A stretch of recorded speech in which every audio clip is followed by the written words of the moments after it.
Dr. Shiloh. And I'm Dr. Scott. And this is LA Not So Confidential, the forensic psychology and true crime podcast. Each week, we explore the intersection of psychology, the criminal justice system, and entertainment. Today, our episode is on the vintage case of the Clifford Clinton bombings. Hey, Dr. Scott, how are you? I'm doing great. Awesome. We had another kind of the inaugural season of events like we had last year, right? I know. We had such a great time at Parapod Festival this last weekend, and I feel like we're totally in live show mode now, and we can't wait for these next two events on our calendar. Yeah, a bunch of really interesting people with a lot of different experiences and perspectives on life. I thought that was a really valuable place to be, and some really kind people and very friendly and accepting of us, which I thought was really nice. So we're just over a month out from our very own live event here in LA on May 20th at the historic Heritage Square Museum. We're going to be doing a live show inside the Lincoln Street Church, which sits on their property and is just the coolest venue. We're discussing a very infamous location and crime case out of Los Angeles alongside the LA Meekly and Holly Weird Paranormal podcasts. Yes. And then just a few weeks after that, we're going to see you in London at CrimeCon UK. You can still get tickets to that and join us across the pond with a 10% discount on your tickets with the promo code confidential. We are also going to be hosting a meetup with Justin and Aaron of Generation Y on Friday, June 9th to kick off that weekend. So please stay tuned to our social media for that info. Just about everything is set in stone. We're just locking down the location. So that will be announced probably by the time this episode comes out. So getting more excited. Very cool. In our last episode, we presented and explored 4 cases involving adults pretending to be someone that they're not. So what did they have in common? They're all in school settings, but the range of motivations and the range of ages that they attempt to imitate are wide. And while the situations are somewhat humorous on the surface, we show how things can go wrong very quickly, affecting the safety of the student body. The subject has been very much in the news recently with 2 unusual cases, and it led us down a bit of a rabbit hole in how the act itself is due to that range of motivation. So if you haven't already had a chance, please check out episode 134, School Fakers. Yes. All right. So let's get into our episode for today. I think it's one of my favorite times of the month is our vintage case. I hope it doesn't take us forever to record this because this is going to be a tongue twister. You and I are so used to saying Clifton's Cafeteria, which is an amazing place we'll tell you all about in a little bit, but it's a combination of our subject's name today, Mr. Clifford Clinton. His 2 names he had to go and name his downtown establishment after by combining them. So I'm going to try not to trip over myself today.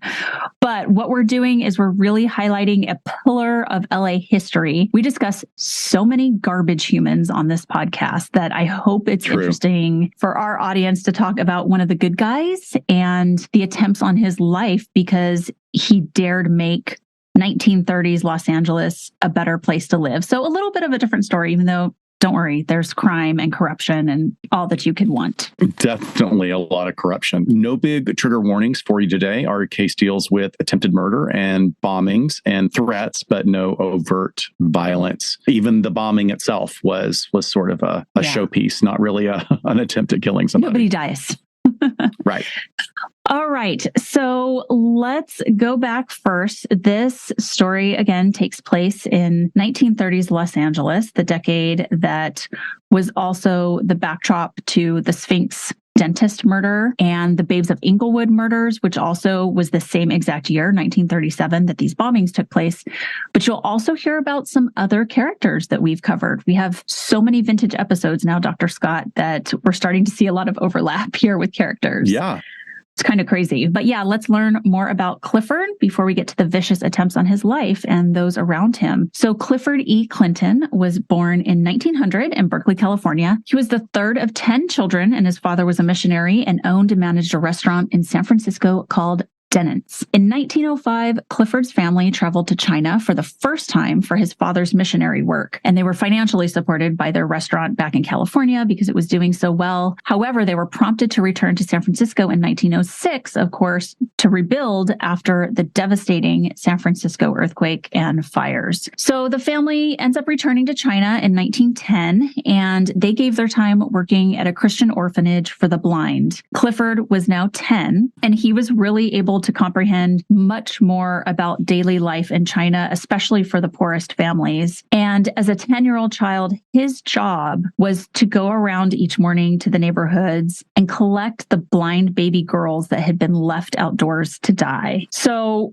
culturally at that time, and as we know beyond, girls were considered more expendable than boys. There was also immense hunger and starvation in China as a result of the Boxer Rebellion, which was a very particular time of anti-foreign and anti-Christian uprising that led to a lot of chaos and disorder. Clifford really was so deeply moved by the experience, and he made a boyhood vow that if he could ever do anything to help hungry people, he would do it. The family returns to California in 1912 after the violence in the region really just grew too dangerous for them to be there. So they come back. Fast forward a little bit, Clifford ends up leaving high school early to work in one of his family's now multiple restaurants in San Francisco. And then he also briefly served in World War I. And upon his discharge from the service, he married Nelda Patterson in Berkeley. And even though he started as just a storekeeper in the family businesses, he eventually rose to supervising manager of all 6 restaurants by 1925. So Clifford and Nelda moved to LA in 1931 with their 3 children to start their own restaurants. But these were going to be a new kind of restaurant with Clifford's passion for charity at the heart of this venture in the booming city of Angels. In the summer of their first year in LA, they opened the Clifton's Cafeteria, the cafeteria of the Golden Rule. What an incredible name. It was located in downtown LA at 618 South Olive Street, which is now just a parking lot next to the LA Athletic Club. Despite what you may think of them, cafeterias were very trendy in the 20s and 30s. And with this cafeteria, Clifford applied a principle of practical Christianity, and that was to never refuse a meal to a person who could not afford to pay. The written policy printed out on every receipt was, quote, regardless of the amount on this check, our cashier will cheerfully accept whatever you wish to pay, or you may dine free. So remember, this was in the beginning of the Great Depression, so you can imagine how many of the residents of LA would fit into this category. And in the first 3 months the cafeteria was open, 10,000 free meals were given out. It was later renamed Clifton's Pacific Seas. There's a reason for that, because it featured jungle murals, artificial palm trees, a waterfall, and controlled rainfall every 20 minutes. So it was the OG Rainforest Cafe.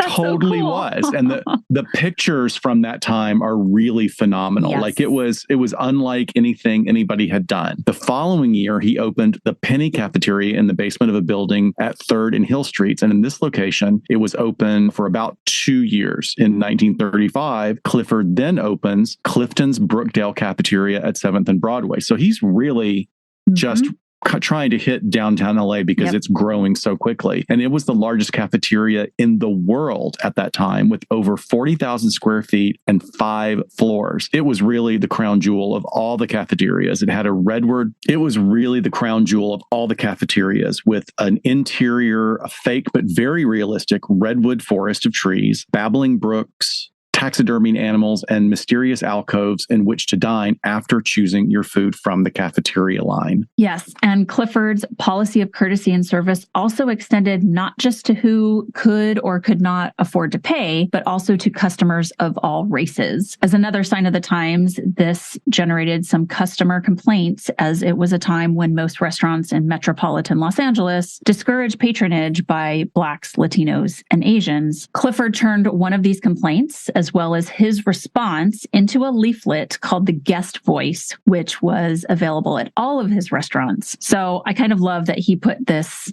customer or this guest on blast, because in this leaflet he printed where the guest wrote, quote, "I have always liked Clifton's, but yesterday while having lunch, 2 Negroes came and sat at my table. After that, the food tasted like sawdust. I like the Negro people, but I refuse to eat or sleep with them. I will hereafter go elsewhere where they do not have Negroes," end quote. So then the rest of the leaflet is filled with Clinton's response, which is this, quote, "Democracy brings many people together who may not enjoy close social contacts. It is for us to weigh the benefits of democracy against its alternative, in which a majority class or quote unquote master race could outlaw minorities. So far, a few nations have chosen the undemocratic way of life. We are at war with those nations, and there is no discrimination as to the races among those who are offering their lives for our American rights and freedom. To promote peace, justice, order, and harmony, our laws and constitution make it unlawful to discriminate. We are left with two choices. We can obey the letter and spirit of the law,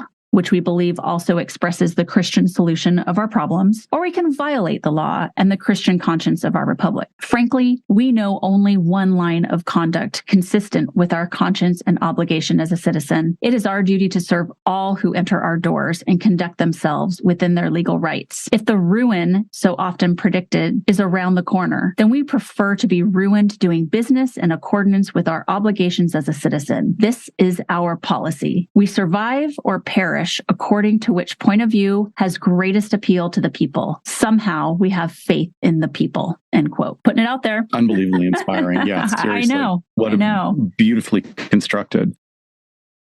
So, as with all things, that was 100 years ago now, close to it. And there's only one location remaining, and that's at 7th and Broadway. And you can go there today as it's almost completely refurbished. And it's now called the Clifton's Republic. Their website is amazing and gorgeous and beautifully set up. And it really captures the magic of the first version of his restaurants, gives you a great overview of the whimsy lounges and the experiences they can offer. And according to some recent Yelp reviews, some of the lounges are still being remodeled. I've been to a couple of sort of holiday lunches and dinners for work since we're so close down there. Yeah. There's an immediate atmosphere when you walk in. You're just like because it's magical and very cool, but it also feels like 1930s. It really feels like 1930s. The food is good. There's super cool souvenirs, like not your run-of-the-mill stuff, like really interesting, like little ceramic things that I've given as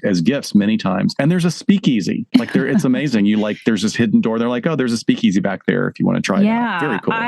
I have not been there at all since it's been refurbished, they reopened right before COVID, I think, with total refurbishments, right? Yeah. Well, not right before. It was a couple of years before COVID. Okay.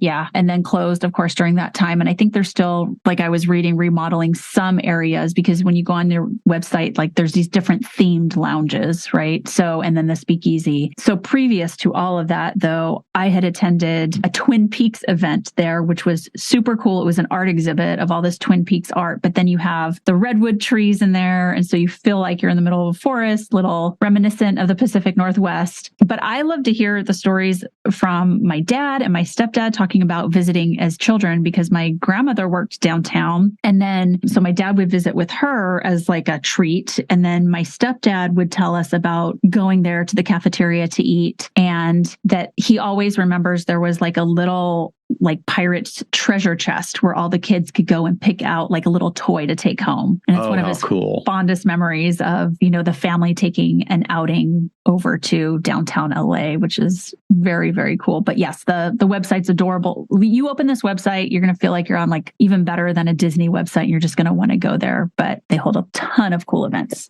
So we should have one there one day after this live show in May is over. Yeah. Well, so let's look at what Clifford did next, because he took his do-good attitude and actions to the next level when others really started recognizing him for his strong moral compass. And in 1935, a member of the Los Angeles County Board of Supervisors asked him to inspect food operations at the LA County General Hospital. And being in the restaurant business for most of his life, he accepted the task and discovered significant food waste as well as corruption at the administrative level. And he wrote up his findings and made recommendations essentially for them to trim the hospital budget. We all know that big entities with big budgets don't like outsiders coming in and poking around. And as you'll recall from previous vintage episodes, again, this was a particularly corrupt time in Los Angeles, and publicly pointing out corruption had its consequences. As a brief recap, in the 1930s, corruption was really the norm here in LA. Gambling and prostitution establishments operated freely and often under the protection of law enforcement or other city officials who were on the take. I mean, bribery was just sort of a way of life that seemed to extend all the way into the offices of the mayor, the district attorney, and the police chief. So, yeah, it's really not a surprise that after his findings at the hospital came out, Clinton's own establishments suddenly become visited on a regular basis by city officials and cited for every minor violation that could possibly be found. The restaurant business is already rife with uncertainty even to this day. But Clifford didn't back down from the intimidation. He decided to bolster his presence in the city even more, and he was able to get himself appointed to the county grand jury. That's a very big deal at that time. So it's almost like, hey, I'm not going to play your grift game. I'm going to jump and leapfrog over your heads into a supervisory position. I'm not too sure how grand juries worked back in the day, but apparently they could investigate certain known crimes or at least influence the investigation of these kind of quote unquote city problems. Now, once he was in this position, he was able to encourage the grand jury to focus on vice issues in LA. So gambling, prohibition, prostitutions, all the fun stuff, right? So, but he really turns into the morality police here. And I think it was really incredibly smart strategy for him to take, because he was hitting on things that, as a person of faith and being known in the community as a person of faith, it's not like city officials could shut him down that, oh, you're just, whining about stuff. He could gin up the whole town if he wanted to, which I think was his point. Yeah, for sure. So in April of 1937, I'm kind of giving you a timeline at this point now to see how these things flow. He takes this position obviously very seriously, but what they do is he begins to document the locations and the activities very specifically and just to a T, all of these issues of the locations, the activity of the brothels, known at that time as houses of ill fame, which I kind of love, bookmaking operations, tango parlors, pinball joints. I did not know there was such a thing as a pinball joint. Had never heard of that. It sounds super fun. But it does. I know. It's like, yeah, but it's for gambling and underground casinos. Yeah, but how great would it be to have a tango parlor? I'd love that. I know. We could start a legitimate tango parlor. Okay. And have some pinball machines in the background. I don't know. Yeah, sure. We'll just keep it, but we'll keep it above board. There's not going to be any graft or grift going on. So as we mentioned, legal enforcement was often lacking because cops took payoffs to look the other way. So it was quite a shock to the corrupt officials when Clifford began feeding this information to a couple of people. And one of them was his friend, Judge Harlan Palmer. And he was also the publisher of the Hollywood Citizen News. Palmer would then publish the names and locations of these illegal operations, which in some cases caused them to close down. But some other grand jury members pushed back, maybe because they had their own self-interests or business interests intertwined with their roles. So what did Clifford do? He started his own Citizen Independent Vice Investigating Committee, otherwise known as Civic. And they were really good at their job because Civic's investigations revealed hundreds of brothels and gambling houses, over 1,000 bookie joints, and thousands of slot machines in various locations. However, the grand jury refused to publish or even accept a report from Civic. So Clifford just published it himself. This guy is unstoppable. He is. I mean, I think that's what money and privilege could get you back then. I mean, in a good way, for sure. Yeah. When these corrupt entities won't do the right thing, he just said, fuck it, I'll do it myself. Exactly. So he put out a publication called the Minority Grand Jury Report, and it was scathing. He absolutely did not hold back. The report alleged the district attorney, county sheriff, and the chief of police, quote, work in complete harmony and never interfere with the activities of the important figures in the underworld. Now, that is a really prime choice of words. I mean, that was branding. That was social engineering right there. It's really powerful to use positive terms such as harmony and never interfere to mock that collusion. Yeah. Like, it was smart. It was showing that we're aware of this. And I'm sure that the public really responded to it. It led to the grand jury probes really becoming a thorn in the side of LA Mayor Frank Shaw. Clifford believed the original grand jury was stacked with Shaw loyalists. Okay. So if he thought retaliation was swift before over that whole little hospital food thing, it really got bad after this report came out. All of a sudden, Clifford's real estate taxes were mysteriously and significantly increased. And then when he went to obtain a permit for a new cafeteria, which obviously he was successful in bringing money into the city, it was denied. And then erroneous lawsuits started to come in blaming his establishments, like that slip and fall crap, food poisoning, all of those little ticky-tacky things. Additionally, Los Angeles Police Chief James Two Gun Davis began to view Clifford's activities as a threat to his buddy, Mayor Shaw, who he was in cahoots with all of this corruption. And reportedly, the police department's Metropolitan Special Investigation Unit then began monitoring Clifford and installed illegal listening devices on his home telephone. So in now fall of 1937, Clifford reportedly met with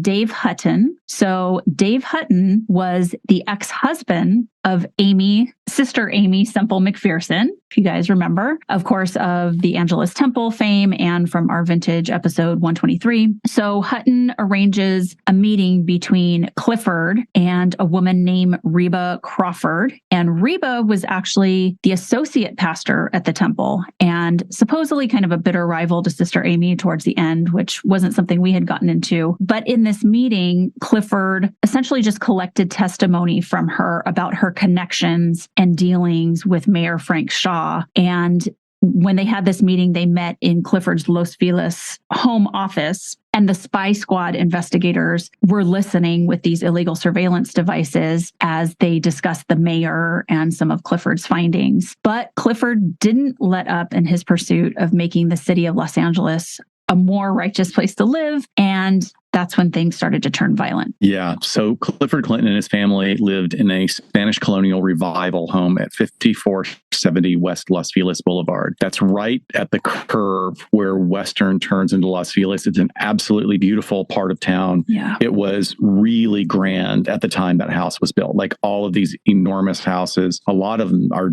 still there. And just after midnight on October 29th, 1937, an explosion thundered through the neighborhood as a blast came up through the kitchen floor from the basement of their home. Fortunately, the children were asleep on the second story and no one was hurt. The bomb was described as a tin can pineapple type bomb attached to a floor joist in the basement that blew a large hole through the outside wall of the house and up through the kitchen. Eventually, police chemist Ray Pinker and LAPD Detective Chilson, a bomb expert, examined the fragments and determined that it was filled with chloride of potash, not gunpowder. Chloride of potash is like a fertilizer type bomb-making material. After the bombing, Clifford received a phone call from a man that spoke in a quote-unquote Italian-like voice saying that this little puff was just a warning of worse things to come if he didn't lay off. Yes. I thought you were going to do an Italian-like voice. I don't know how you say puff. It just wasn't enough to work with. Yeah, puff. How do you do that? I need to give you more to work with next time. So I want to read you a little snippet from the Los Angeles Evening Citizens News. Their tagline is "A favorite newspaper of an open mind." And it's from the night, after the bombing, because it was after midnight, but it's a perfectly snarky little step back in time, I think. "Now we shall be entertained with a lot of theories advanced by the Los Angeles Police Department as to who placed the bomb that partially destroyed the home of grand juror Clifford E. Clinton and endangered the lives of 7 persons. And, of course, all that we shall get out of it will be theories, because the bomb was doubtlessly placed by some of the several criminals who are kept on the police force at public expense in order to defend the operations of the gangsters of the underworld. The bomb was placed because Clifford E. Clinton single-handedly has done more than 3,000 officers of the law to frighten the criminals of the underworld and to greatly curtail their activities." Yeah. Big words. Well, the day after the bombing, the LA Times reported that Clifford's personal publicity representative, Hanson Buck Hathaway, alleged that he was on his way to Clifford's home after he learned of the bombing and was intercepted by 3 men in a black sedan. They kidnapped him for a period of time, drove him around the neighborhood, and then released him, warning him to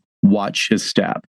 Two different neighbors had reported seeing two men in a green sedan in the driveway of the Clinton house before the explosion. But in the aftermath of this bombing, at least one member of the grand jury came out publicly in support of Clifford and condemned the dastardly deed as an inappropriate way to retaliate against Clifford for his views and actions in the community. The police and DA basically spun their wheels, chasing down some silly leads to no immediate avail. Well, no surprise there. Yeah, not putting a lot of effort in. Right. After the bombing, Clifford sent his own message, as we would only expect from Clifford at this point.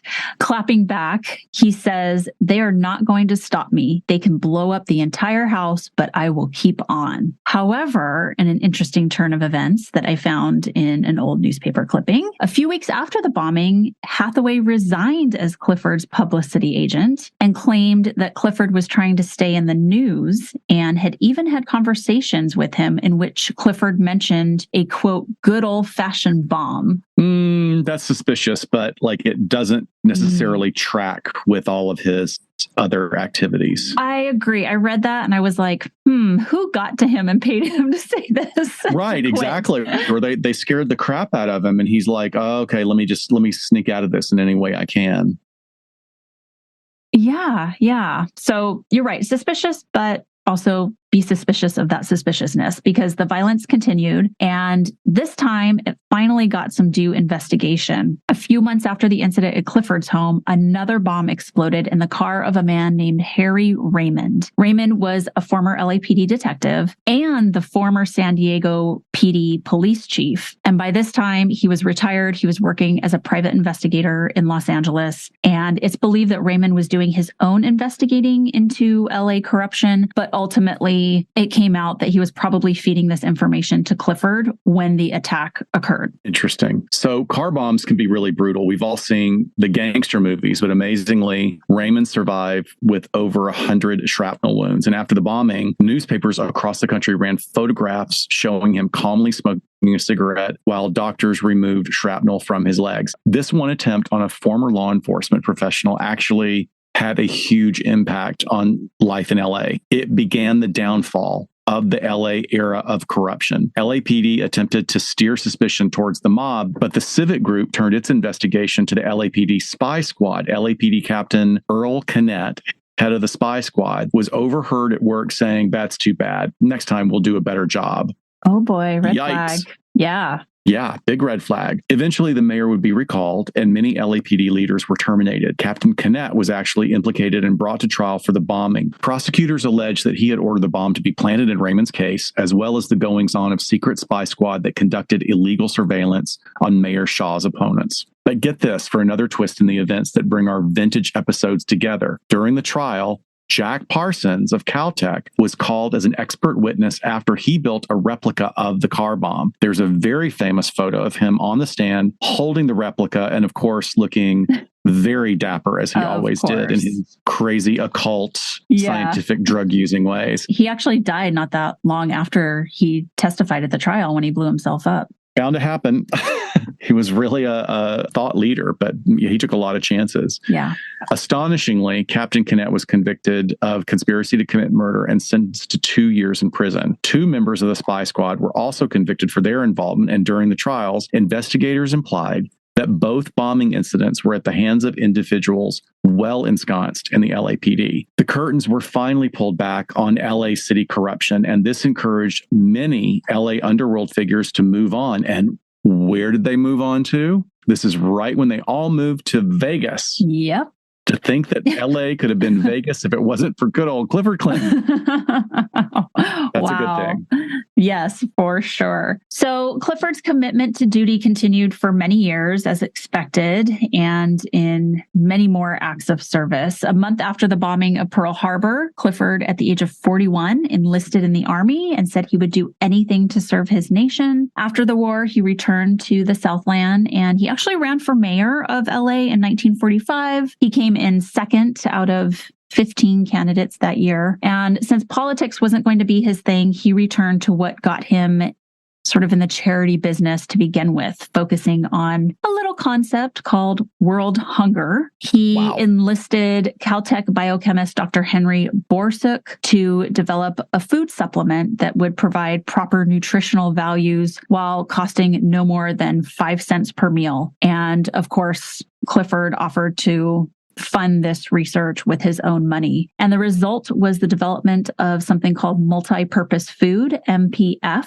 a high protein food supplement that could be made for just 3 cents per meal. He went on to create Meals for Millions, a not-for-profit organization that would go on to provide millions of MPF meals to people in over 60 countries around the world. What a guy. Clifford died just before his 70th birthday in 1969, so sadly left way too early. Yeah. But he left quite the legacy in the City of Angels. A quote of his goes, "Los Angeles has given me all that I have, and I am obligated to give Los Angeles everything that is in me." I thank you so much for mixing this up this week with a show topic about an inspiring and driven individual that just wanted to make the world a better place. I mean, here's a guy with a solid moral compass that intersects with his own religious beliefs, and those beliefs were not necessarily congruent with what was going on politically or socially at the time. It was pretty progressive. But again, thank you. What a great topic. Yeah,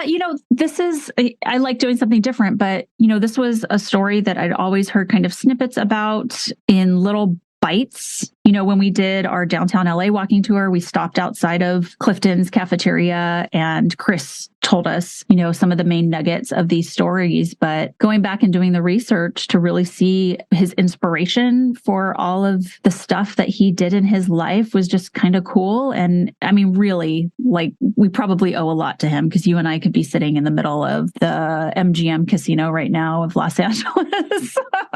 Right. If not worse. Yeah, that could have happened. So I'm glad it didn't. Yeah, for sure. Fun times. So thanks, everyone. We have a really cool topic picked out for you for our next Forensic Psych episode. Get your tickets to all of our events coming up still. Those are always on our live events page on our website, as well as in our link tree on social media. Direct links for you there. And we can't wait to see more of you in person coming up. And with that, we will see you next time on LA Not So Confidential. Bye-bye. Bye, folks.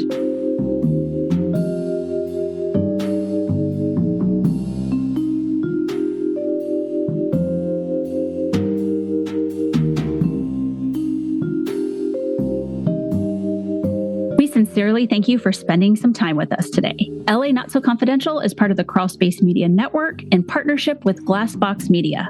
Each episode is hosted, produced, and written by Dr. Scott and Dr. Shiloh. Our post-production editing and sweetening magic is handled by the multi-talented Jason Usry of Ear Cult Productions. The LA Not So Confidential theme entitled Cool Vibes Film Noir is composed and performed by the talented Kevin MacLeod. He graciously allows us to use his music via a Creative Commons Attribution license. Please check out all of Kevin's amazing work on YouTube.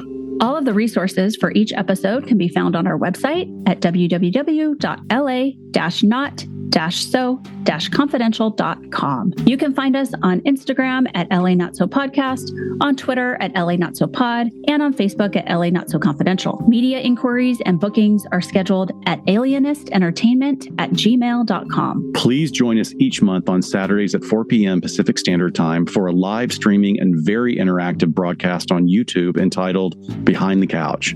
Stay tuned to all of our social media for our live stream scheduling announcements. Subscribe to LA Not So Confidential so you never miss a new episode. Lastly, we would be honored if you joined our Patreon at patreon.com/LA Not So Podcast so you can be the first notified about upcoming live events, social gatherings, and super cool swag coming your way. Thanks for listening and join us next time on LA Not So Confidential.